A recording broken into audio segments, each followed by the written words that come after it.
आज Doubtnut app download करें। Doubtnut पर अपने सभी गणित, रसायन विज्ञान, भौतिक विज्ञान और जीव विज्ञान के डाउट्स का करो सफाया। बस प्रश्न की फोटो खींचो, एक ही प्रश्न को क्रॉप करो और तुरंत वीडियो सोल्यूशन पाओ। अभी डाउनलोड करें। कथन में दिया गया है कि चंद्र तल पर स्थित एक खुले पात्र में रखा जल तुरंत वाष्पित हो जाता है और कारण दिया है कि चंद्र तल पर वायुमंडलीय दाब बहुत कम होता है। तो दिए गए प्रश्न में कारण व कथन का सत्यापन कर यह बताना है कि दोनों में से कौन सा सत्य है व कौन सा असत्य है। यदि दोनों सत्य हो गए तो उस दशा पर कारण जो है वह कथन का सही स्पष्टीकरण करता है अथवा नहीं, उसे भी देखना है।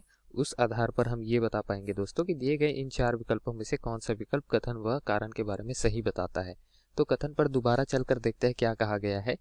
चंद्र तल पर स्थित खुले पात्र में रखा जल तुरंत वाष्पीकृत हो जाता है। तो खुले पात्र में रखा मतलब क्या है कि वहां पर जो भी दाब का अंतर होगा वो तो शून्य होना चाहेगा। दाब का अंतर शून्य क्यों होगा? क्योंकि अगर बाह्य दाब जो है वो कम है या अधिक है आंतरिक दाब से, तो ये आपस में एक दूसरे से जो है बराबर होना चाहेंगे, मान को दाब अंतर को कम करना चाहेंगे। ठीक है, अब उस तरीके से चंद्र तल की बात किया गया है और खुले पात्र पे जल रखा गया है, कहा गया है। तो जल की बात कर रहे, जल एक द्रव होता है और द्रव जो होता है वह तुरंत वाष्पित हो जाता है, ऐसा कथन विधि है। तो जल जो है वाष्पीकृत कब होता है? जल की वाष्पीकृत होने की शर्त यह है कि जो दाब है आसपास का, वो दाब जो है जल के वाष्पीय दाब के बराबर या फिर उससे कम होना चाहिए, या फिर जल का वाष्पीय दाब उस दिए गए तापमान के लिए आसपास के जो दाब है उससे अधिक होना चाहिए। हम क्या कह सकते हैं कि जल का वाष्पीय दाब वायुमंडलीय दाब के समान हो जाए तो जल वाष्पीकृत हो जाता है।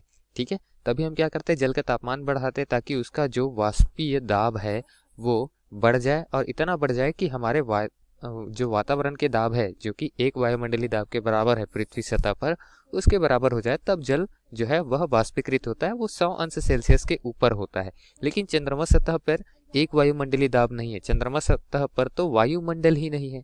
ठीक है, अब यहाँ क्या है, वायुमंडल नहीं है। अब वायुमंडल नहीं है इसका क्या अर्थ है कि वायुमंडल की वजह से दाब नहीं है।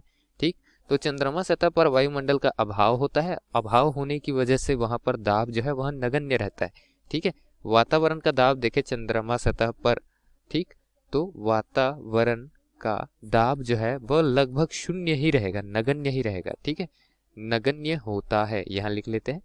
वातावरण का दाब जो है वो नगण्य होता है, चंद्रमा की सतह के लिए बात कर रहे हैं यहाँ पर। ठीक है, तो दोस्तों जब वातावरण का दाब नगण्य है तो जल का वाष्पीय दाब उस चंद्रमा की सतह के तापमान के लिए, जल का वाष्पीय दाब जो रहेगा वो चंद्रमा के वातावरण के दाब से अधिक ही रहेगा। ठीक है, और जल का वाष्पीय दाब वायुमंडलीय दाब के समान हो या अधिक हो तब जल वाष्पीकृत हो सकता है।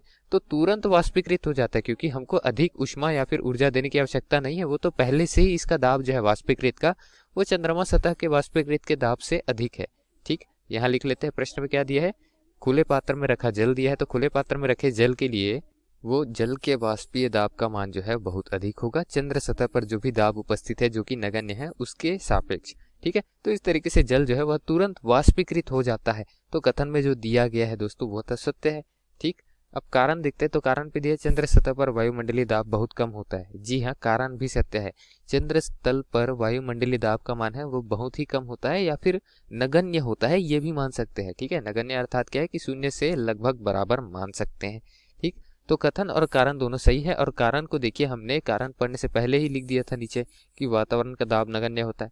तो कारण का उपयोग करके हमने कथन का स्पष्टीकरण किया। तो हम ये कह सकते हैं कि कथन कारण दोनों सत्य है तथा कारण जो है वह कथन का सही स्पष्टीकरण भी है जो विकल्प ए पे दिया है। अतः विकल्प ए दिए गए प्रश्न का सही उत्तर है दोस्तों।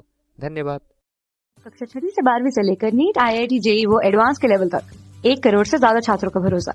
आज ही डाउनलोड करें डाउटनेट ऐप या व्हाट्सएप करें अपने सारे डाउट्स 8400 400 400 पर।